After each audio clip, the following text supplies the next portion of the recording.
சின்ன மனசுக்கு விளங்கவில்லையே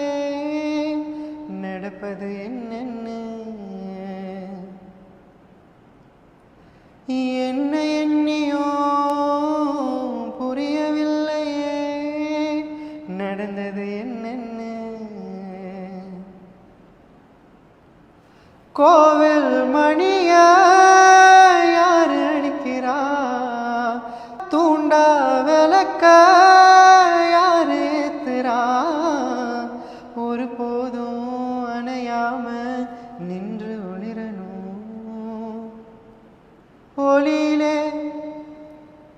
தெரிவது